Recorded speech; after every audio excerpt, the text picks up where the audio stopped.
America के नए राष्ट्रपति डोनाल्ड ट्रंप इन दिनों अपने आदेशों को लेकर दुनिया में चर्चा का विषय बन गए हैं।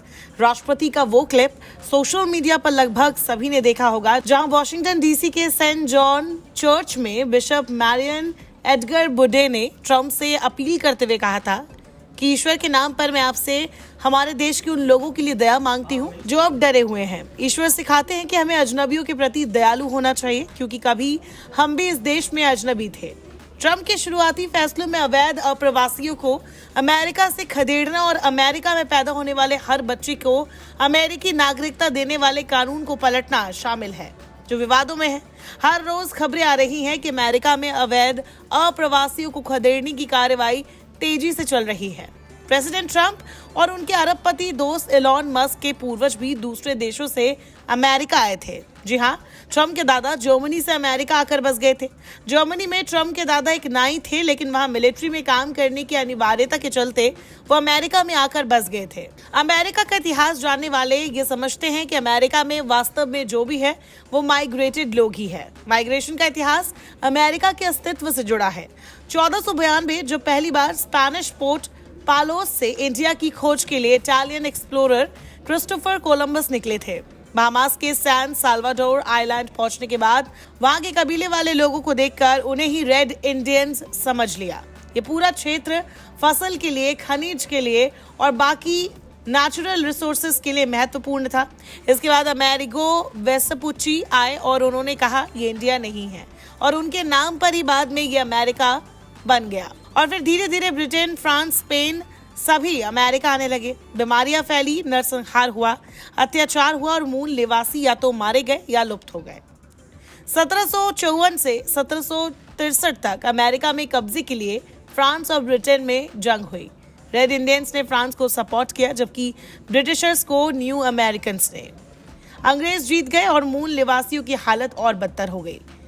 बाद में न्यू अमेरिकन्स ब्रिटिशर्स के साथ थे, लेकिन उनके टैक्स और अत्याचार से वो भी परेशान हो गए। लंबी गुलामी करवाने के बाद ब्रिटेन भी कमजोर हो गया था। फिर जब इन न्यू अमेरिकन्स में आजादी की भावना जगी तो क्रांति आई। जॉर्ज वॉशिंगटन ने क्रांति की अगुवाई की और वही अमेरिका के आजाद होने के बाद पहले राष्ट्रपति बने।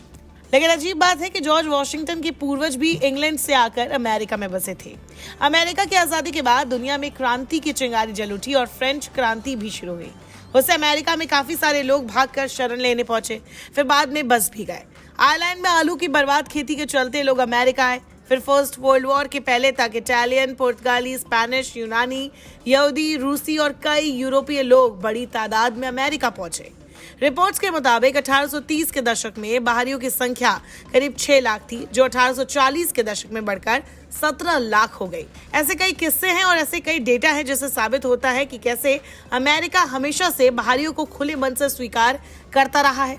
इसका एक बड़ा कानून 1790 में बना, जिसके तहत 2 साल तक अमेरिका में रहने वाले अच्छे चरित्र के आजाद श्वेत लोगों और उनके 21 साल की कम उम्र के बच्चों को अमेरिका की नागरिकता दी गई। इसमें हालांकि अमेरिका के मूल निवासी और उसके और दूसरे देशों से लाए गए गुलामों को शामिल नहीं किया गया था। 1857 में गुलामी से छूटे ड्रेड स्कॉट ने अमेरिकी सुप्रीम कोर्ट में अपनी आजादी और नागरिकता की मांग की। सुप्रीम कोर्ट ने फैसला सुनाया कि अफ्रीकी मूल के सभी लोग, चाहे वो आजाद हो या गुलाम हो, वो अमेरिका के नागरिक हैं। फिर सिविल वॉर के बाद 1868 में संविधान में 14वां संशोधन कर बर्थ राइट सिटीजनशिप कानून लागू हुआ। इसके मुताबिक अमेरिका में जन्मे या नेचुरली बसे सभी लोग अमेरिका और उस राज्य के नागरिक हैं जहां वो रहते हैं। और इसी कानून में अब ट्रंप बदलाव करना चाहते हैं। अब कुछ हैरान करने वाले आंकड़े आपको बताते हैं। 1783 से 2019 के बीच 8 करोड़ 60 लाख से ज्यादा लोग कानूनी तौर पर अमेरिका में आकर बसे। प्यू रिसर्च के मुताबिक 2023 में अमेरिकी आबादी का 14.3% हिस्सा यानी 4 करोड़ 78 लाख लोग विदेश में जन्मे हैं। 2022 में अमेरिका में रह रहे अप्रवासियों ने देश की जीडीपी में करीब $2.2 ट्रिलियन यानी 189 लाख करोड़ रुपए जोड़े। एक्सपर्ट्स बताते हैं कि अमेरिका की फाइनेंशियल सफलता प्रवासियों और उनकी मेहनत पर निर्भर करती है। अमेरिका में रहने वाले कुल अप्रवासियों में सबसे ज्यादा हिस्सेदारी मेक्सिको की 23% है। अमेरिका में 6% अप्रवासी भारतीय भी है। करीब 34 करोड़ की आबादी वाले अमेरिका में केवल 97 लाख नेटिव अमेरिकन यानी कि अमेरिका के मूल निवासी है। इन 34 करोड़ में 4 करोड़ 78 लाख लोग अप्रवासी है, यानी जिनका जन्म किसी और देश में हुआ है। अमेरिका लेबर मिनिस्ट्री के मुताबिक खेतों में काम करने वाले 70% मजदूर अप्रवासी है। सिविल सेक्टर में काम करने वाले 3 करोड़ 10 लाख लोगों में से करीब 19% अप्रवासी है। अमेरिकी अप्रवासी काउंसिल के एनालिसिस के मुताबिक 2022 में अप्रवासी परिवारों ने करीब $580 बिलियन टैक्स दिया। 2022 में बिना डॉक्यूमेंट्स वाले अप्रवासियों ने सभी तरह के टैक्स में करीब $98 बिलियन चुकाए।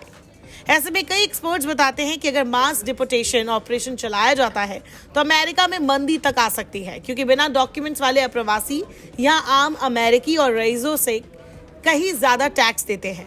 ऐसे में ट्रंप की सख्ती का क्या लॉजिक है? दरअसल ट्रंप ताजा आंकड़ों को दिखाते हुए दलील देते हैं कि वो उन लोगों को निकालना चाहते हैं जो खूंखार अपराधी है, जो कानूनी वजह या निर्वासन से अस्थायी राहत के बिना अमेरिका में रह रहे हैं।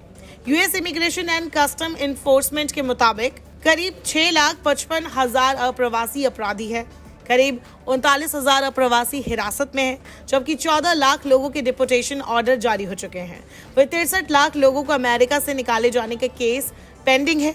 ट्रंप मानते हैं कि नौकरियों के बड़े हिस्से पर अप्रवासियों का कब्जा है, इससे अमेरिकी लोगों को नौकरी नहीं मिलती। खैर, ट्रंप से पहले बराक ओबामा के कार्यकाल में भी 29 लाख लोगों को डिपोर्ट किया गया था। वही बाइडेन प्रशासन ने भी 15 लाख लोगों को डिपोर्ट किया था। नमस्कार, मैं हूं मानक गुप्ता।